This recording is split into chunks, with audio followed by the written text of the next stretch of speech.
your mind somewhere else and keep going. That little voice in your head is trying to stop you from getting to where you want to be.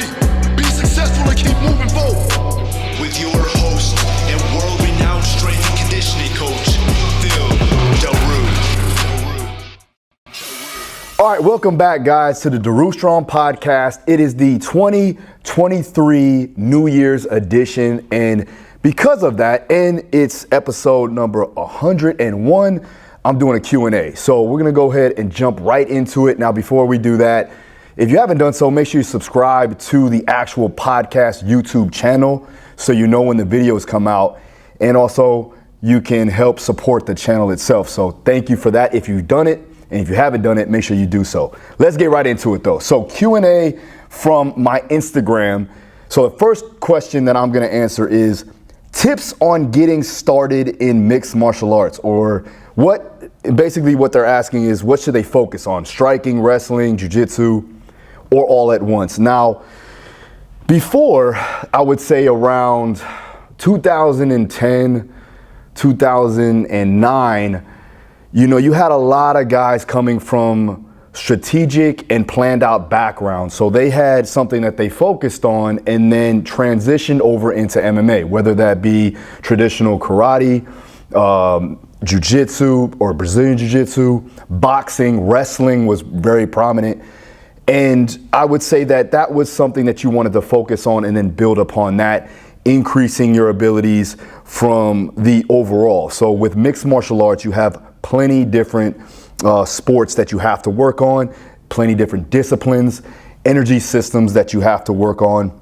Now, with that being said, the new age has come upon us, right? Now kids are starting to do MMA at a young age, 7, 8, 9 years old, and they're jumping right into being a generalist and not so much a specialist in a particular I would say a particular sport, right?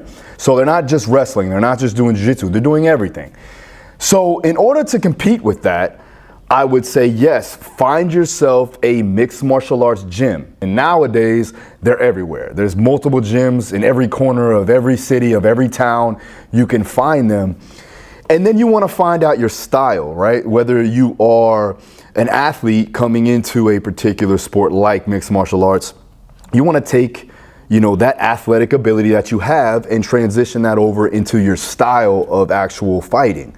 If you are a martial arts, a traditional martial artist, and I talk about this in detail a lot, but there's 4 major key components to an athlete or to a mixed martial artist or a combat sport athlete. You have the overall ability to be athletic. You have that fighter's mentality. You have somewhat of a martial arts mindset.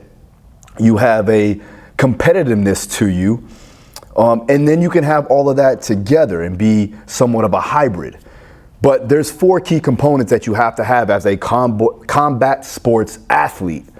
So what you want to do is you want to first find out who you are. So self-awareness is obviously going to be key here. When you do that, you can put together a game plan and a strategy to find out your style. Now, like I said, when you're starting out, try everything. Go to your local MMA gym, work on all these particular disciplines, find out what you're actually good at. Some people are better at jiu-jitsu than they are striking. They pick it up quicker. And when you do that, that's when you can hone in on those details. But make sure that you're closing gaps. You never want to be too good at one thing because, again, it is mixed martial arts. And the reason why I'm saying that nowadays is because everybody is getting good at everything. So, to backtrack a little bit and say that back in the 2010, 2011, 2009, somewhere around there, you had a lot of people that were specialists. Now, everybody's a generalist. And you see kids that are 17 in the UFC, right? Young kids coming up that have these abilities and that are very general. And what I mean by that is they're good at everything.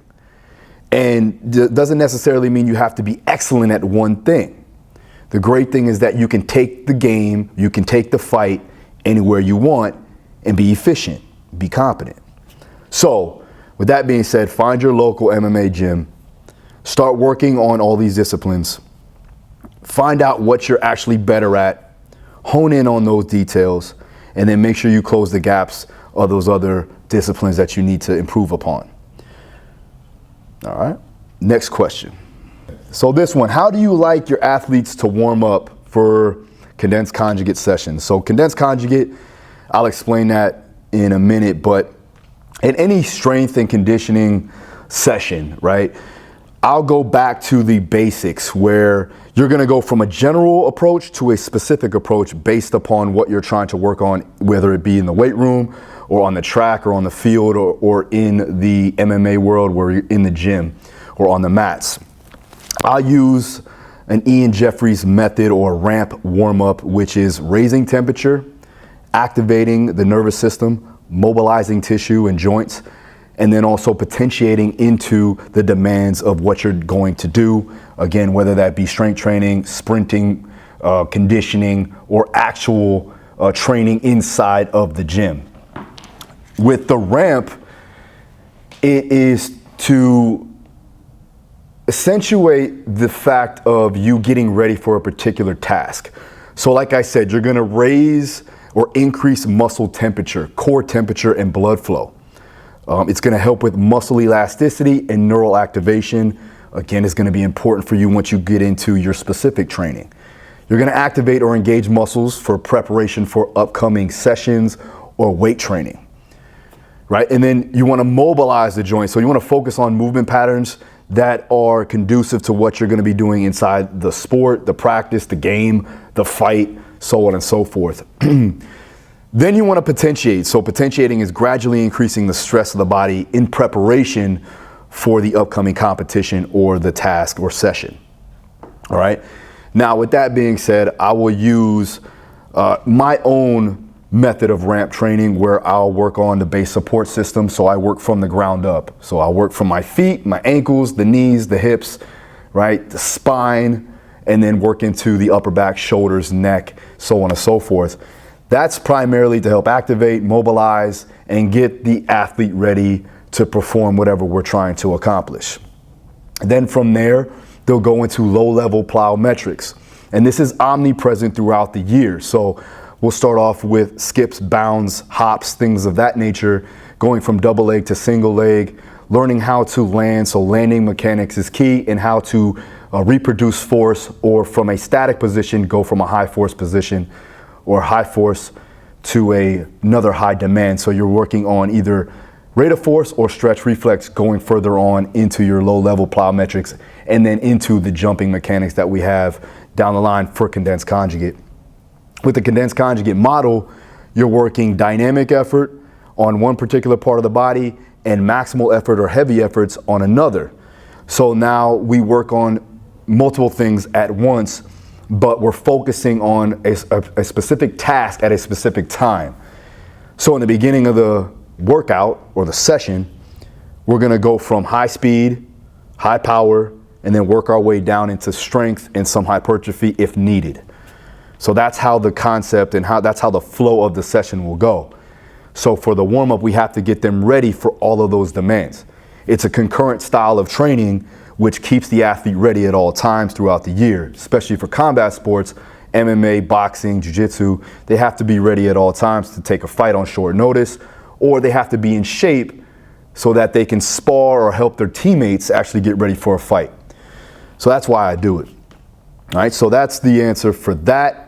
Let's go on to the next one. This episode is brought to you by 8 Sleep. Now, 8 Sleep is a company that has been gracious enough to lend me and give me a bed to actually sleep on that is going to increase my quality of sleep overall. Me and my wife have loved this bed, and we must say that it has honestly been a game changer, not only for our ability to sleep better, but also our ability to perform when we wake up. Their mission is fueling human potential through optimal sleep using innovative technology and personal biometrics. They're not just a bed or a bed company, it's a health and wellness company focused on sleep itself. Now that pod that I was talking about, they've been graciously giving me, is redefining the entire experience of sleep, leveraging data and technology to improve overall health and wellness in a way that no other company is currently doing. Now, in essence, they are a health and wellness company that is focused on sleep. Now, the app is where all the magic happens. That's where you're gonna track your data. That's where you're gonna track your sleep quality, and that's going to enhance your abilities to program yourself and program your athletes if you wanna do so, if you are a coach. You can view your sleep and health metrics. You can adjust your temperature. You get insights. It personalizes your sleep experience. The pod is a sensor layer that tracks and improves your sleep by dynamically heating or cooling temperatures of your base of the bed. And it'll get better every night because you'll constantly be using it, and it'll start to track and understand your body. And you can integrate it into whatever health tracker you're using at the moment. Now, if you want to get your hands on one, just go to 8sleep.com. That's 8 spelled out sleep.com, and let them know that I sent you. Now, let's get back to the podcast.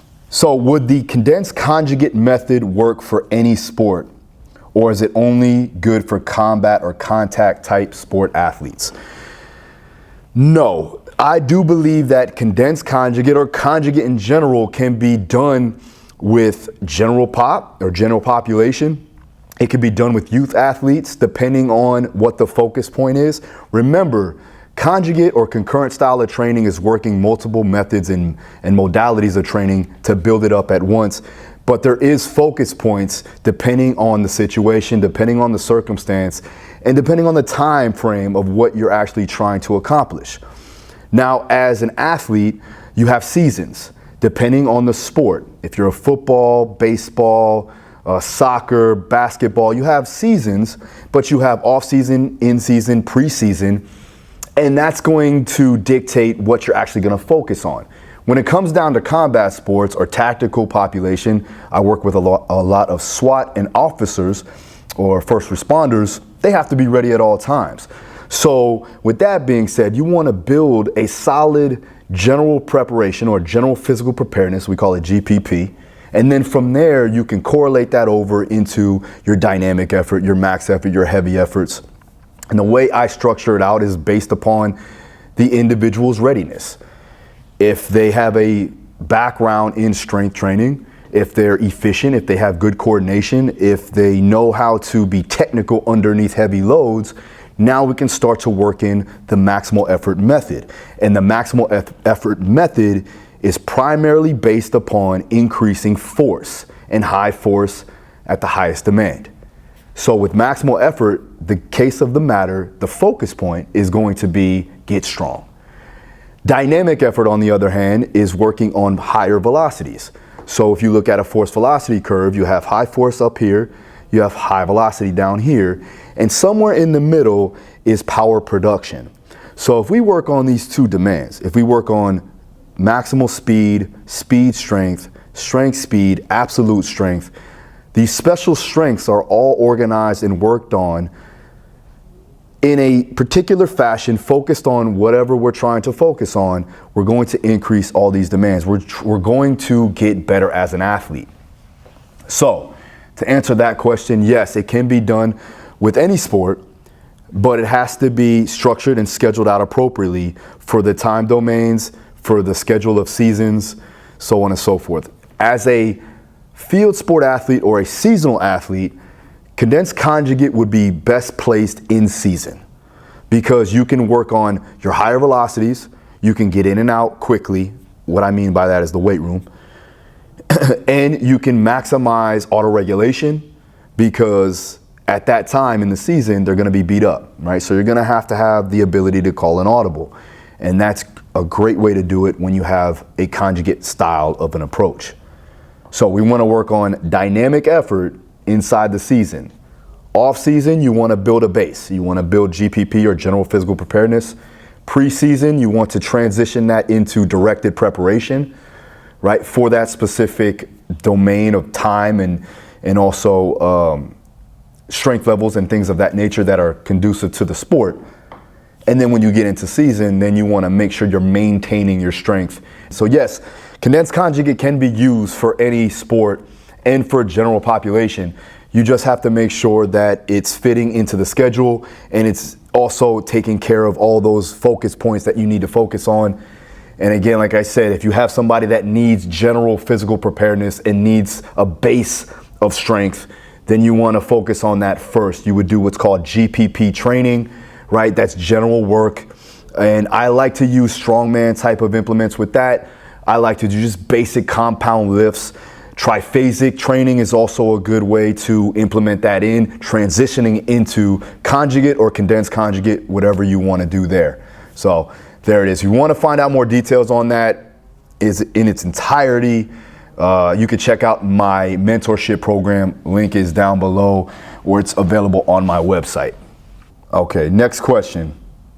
All right, so what type of training would you do for cardiac development, O2 delivery with your fighters? So delivery training or aerobic capacity style training, I would like to utilize either long slow distance running. You can use Maffetone method.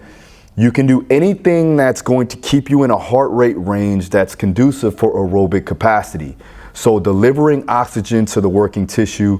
I like to use runs, road work, things like that, only because a lot of my fighters like to do it. So at the end of the day, I might as well give them a protocol that they're gonna do, that they like to do, that is also going to give us the adaptations necessary for that particular stimulus. So what I'll give them is, I'll keep it honest, right? So what I wanna see is I wanna see them keep a certain heart rate range at a particular distance and try to finish that distance in a good amount of time. Because what happens is that with fighters or any athlete, they're gonna try to compete. They're gonna try to push the envelope. If they feel like they're not dying, they're not working hard enough. So what that's going to do is that's going to take us away from our demand of, or our stimulus that we're trying to acquire. So to keep them honest, I'll tell them to stay between a heart rate range that is, again, conducive to actual aerobic capacity, and see how fast they can get that distance done, right? Or you give them a time frame to finish, keep them in that heart rate zone, and see how long they go, or see what distance they cover in that particular time. And then in time, you can see the progressions going further. You can also use an assault bike. You can use a row machine. You can use a skier. You can use all these different modalities or tools to work that range, but just make sure that you're maintaining a solid heart rate range. You're not going too far into lactate buildup or overdrive, or getting into a lactic buffering zone. And my bad, fuck, not a buffering zone, a lactic balance point zone. And you want to maintain a level of consistency. So when it comes down to it, I'll give them either 1 to 2 days a week of aerobic capacity training. This also depends on, if they're in camp, off camp, if they're in season, off season, if they actually need that, that's the limitation that we see based upon our testing. And I'll give them, that 1 or 2 days, mainly for recovery and restoration work, but also to get the stimulus of an aerobic capacity training. All right. So it doesn't really matter about the tools that you use, the modalities, as long as the method matches what you're trying to get out of that particular method or that particular exercise or protocol, then you're doing the right thing. Next question. When doing condensed conjugate, does a supplemental lift, or is a supplemental lift necessary after maximal effort or heavy effort lifts?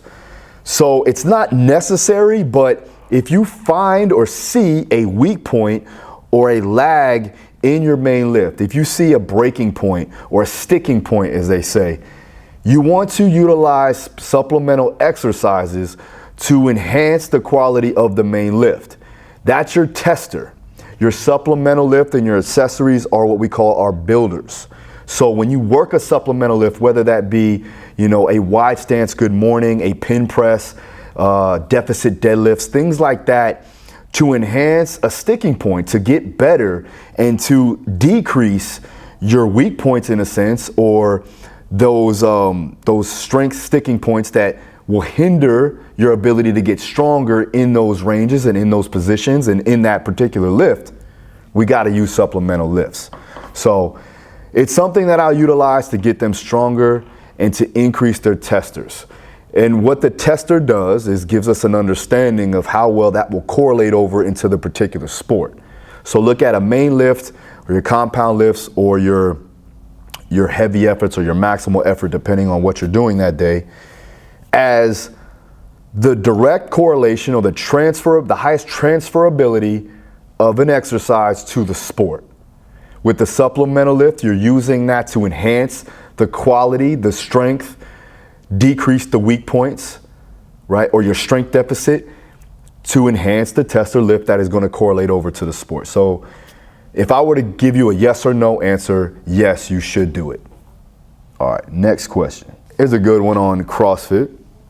Does the CrossFit method or CrossFit training help to improve the necessary skills in combat sports? Now, when you're talking about skills, you're talking about your ability to punch, kick, takedown defense, submit, not get submitted, things like that. Those are skills. As a strength and conditioning coach or a sports performance program per se, we're trying to enhance the qualities of being an athlete. So if I can get you to be a better athlete, I can allow myself to help and engage the ability and progress the ability of your actual skills training. It's not a case of doing this exercise is gonna make you a better kicker. Doing this exercise is gonna make you a better puncher. You punch, you kick, you train your actual skills, right? Or the technique to get better at those. When you're looking for strength training or you're looking for exercises in the weight room, is to enhance the neuromuscular efficiency, is to increase muscle stability or joint stability and joint range of motion, is to enhance the muscle contractibility to throw that punch, but you have to have technical efficiency. So getting in the cage, in the ring, on the mats, that's what's gonna help you. Now, as far as CrossFit goes, CrossFit is a general approach to general physical preparedness for increasing all these abilities, whether it be strength, power, endurance, primarily endurance because they do a lot of metabolic conditioning. And I don't want to speak too far out of turn because I've never really done CrossFit like that. Now, I have friends that do CrossFit. I have, there's CrossFit and there's CrossFit Games, and they're two totally different things. Luckily, I have friends that are in the CrossFit Games that have done very well in the CrossFit Games. And if you put them in an MMA gym or you get them on the mats and they've done no MMA whatsoever, no matter how good they are at CrossFit, they're not going to be as efficient on the mats. I've seen plenty of guys that are highly fit from a CrossFit perspective at a CrossFit Games level go on the mats and get dog whipped because it's not particular, it's not specific to the sport. Now, conversely, you take a fighter and they go do a Metcon at a CrossFit Games level, it's gonna tax them. So it's all specific. CrossFit is good for general physical preparedness. It's good to enhance the qualities of an athlete. It's gonna get you stronger, more powerful, so on and so forth, if it's done and corrected in the right manner and coached the right way. But there's no direct correlation to actual skill acquisition. So you have to get on the mats, you have to get in the ring or the cage to do that. Next question. So I've done videos at length on this particular question, but I'm gonna go ahead and go over it just for you guys. So which split meaning a training schedule throughout the week, is best or which is preferred for combat sports? Is it running, S&C, all of that throughout the week? So this question, I'll break this down like this. You know what, I'll give you an example of why I decided to do this first. So as a fighter myself, I've been fighting, or I was a fighter for 8 years, 9 years, something like that. I've been training all my life. So I've been training martial arts and then mixed martial arts since I was 17 years old. And now I'm still active in jiu-jitsu and grappling. But there was a time span where I was actually competing at a high level, at a professional level in MMA. And the one thing that I realized was that if I wasn't focused on the particular task, whether that be a fight, training to get better, I was not successful. So what you first have to look at is, what's the goal? What are the things that you need to get better at? What are the things that you actually need to focus on? And then attack that situation. So your schedule is going to be based upon what your limitations are, what's stopping you from progressing, what are the gaps in the system, right? What are the things that you feel that you need to improve upon to be a better overall fighter? And then you need to make that the priority throughout the schedule. I see a lot of times young athletes, they try to throw so many things at the wall and try to make it stick. And they're doing so many different modalities of training and methods of training, and then they're going and doing, their road work, or they're sprinting, and then they're going to go do, swimming, and then they're going to go ahead and do strength and conditioning or just strength training, and then they're going to try to fit in their skills training on top of that. Oh, and not to mention actual eating right and sleeping efficiently, and maybe they have a job, maybe they're not in the UFC, then you have to add on to that, or maybe they have a family. Right? Now they have to take care of their wife or their husband or their children. Now that's added stress. So that's not efficient for you to progress. So first and foremost, look at what your schedule's like. Find the focus point that you need to hit on. Obviously, that's going to come from self-awareness and learning your limitations. What we call rate limiters. Then from there, correlate the actual schedule around that particular aspect. So, to give you a basic layout, if it were me, Mondays would be primarily a hard session, right? We want to get after it the first day of the week. Now, with that being said, if you need more skill acquisition, if you need more technical efficiency, that needs to be first on the list.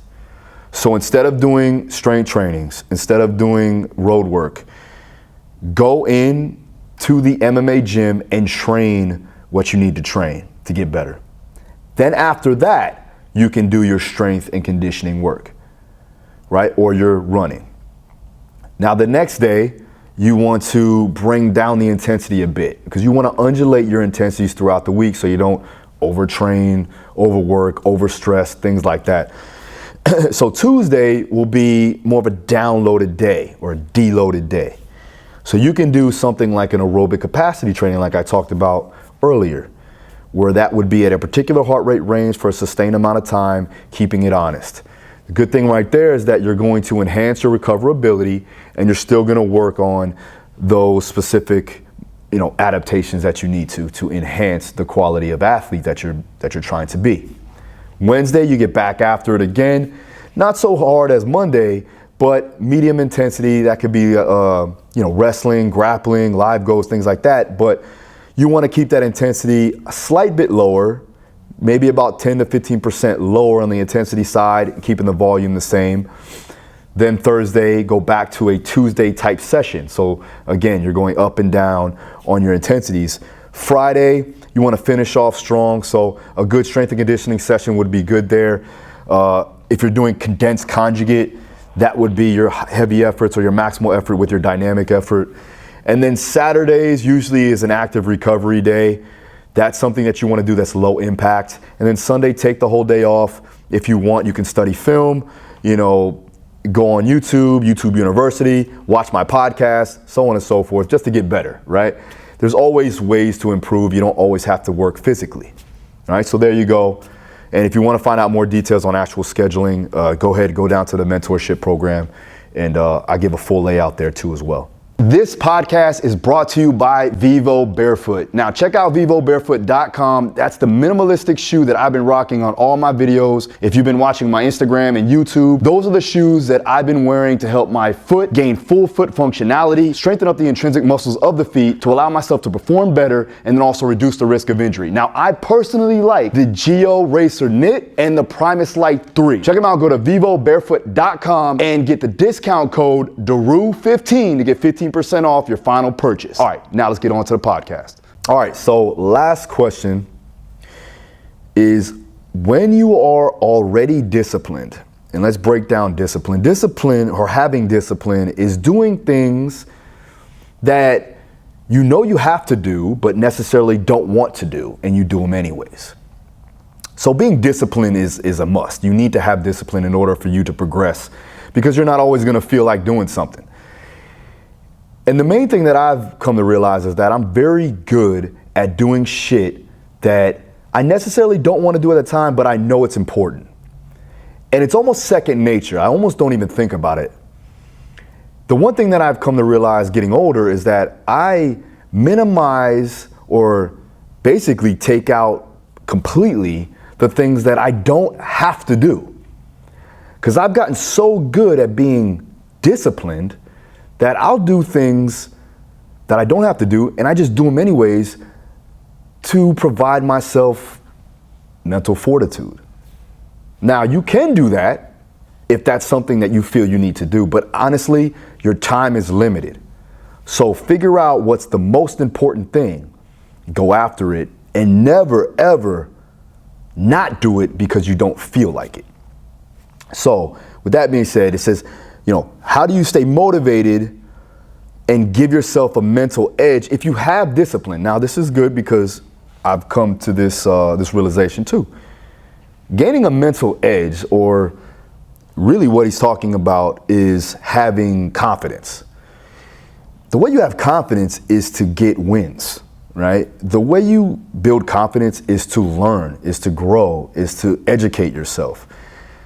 Because when you have the abilities, whether that be physically, mentally, emotionally, you're more capable of doing things outside of your realm of perspective. Now, with that being said, those little wins aren't going to be easy. So you have to have the discipline to go through that and get them. They don't have to be crazy big wins. They just need to be little accomplishments that are going to enhance your confidence. And that will give you a mental edge. So the things that I like to do, primarily, keep it simple, keep it basic. Start off, I'll go the Jordan Peterson route, make your bed, right? Clean your room. Make your food. If you have a family, make your family breakfast. Things like that, simple stuff, right? That you could do to set your day up, because obviously you want to have a good start to your day. So doing the things that you need to do, or doing the things that will help you increase your confidence, or what we call the mental edge, you want to do that every day in the beginning of the day. Now, after that's all done, now you can start to work on progressing, right? Gaining more knowledge, improving on your education, and giving you that mental edge, like we talked about, by improving your knowledge base. The worst thing that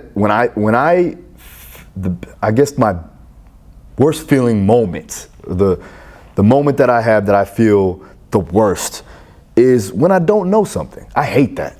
I'll be fully transparent with you guys. I do not like not knowing something.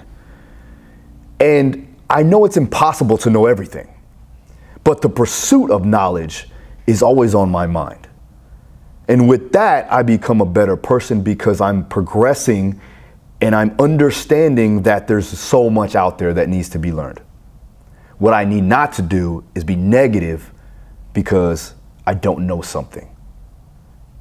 The best thing that you can do is find out what you do not know and then work to understand it a little better. Again, you're not going to know everything. And some of you may not want to know everything. Sometimes it might be detrimental. But you want to be competent, whether that is knowing 80% of something in a general capacity, or being a very specific, detailed specialist in what you know. And the problem that most people have is that they want to be specialists and they neglect all the other things that is important, right? I truly believe that being a specialist is important to a degree, but I also know that you need to know and be versatile in a lot of different things too as well. As a coach, as a father, as a leader, as a business owner, I still have to know multiple different things. I don't have to be the best at it, but I have to be competent.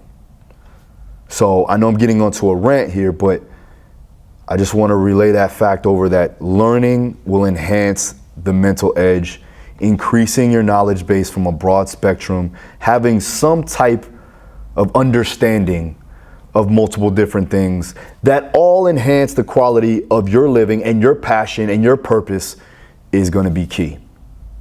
Now, I'm not saying don't be a specialist. I'm not saying don't be great at something, because you need to be great at whatever you feel is the most passionate thing that you can pursue. That being said, along that journey, you still need to pick up little tips and tricks along the way. All right, so that's it. Those are the Q&As, the questions. I got the answers. If you have any more, let me know if you want me to do another Q&A version of this. Thank you guys for supporting the channel. We're trying to grow the podcast. We'll be having more guests on for the next 100 episodes. So stay tuned, make sure you subscribe, all of that good stuff, and I'll see you again next time. Peace.